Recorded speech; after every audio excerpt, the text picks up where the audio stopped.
guys. Naman po kami. Ayun. Dito po kami nagtatambay habang nag-hintay po sa oras.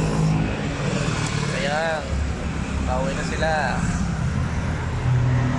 Kaya po mga kaibigan, mga buddy, naman po kayo po sa pag-uwi.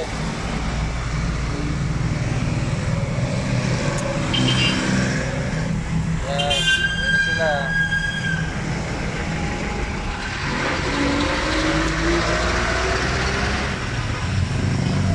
Gutom na kami. Ito yung kasama ko eh.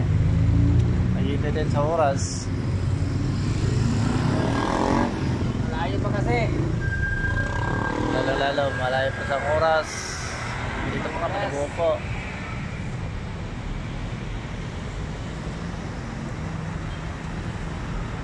Yan. Si Kuya, pauwi na sa kanilang bahay. Ingat po Kuya.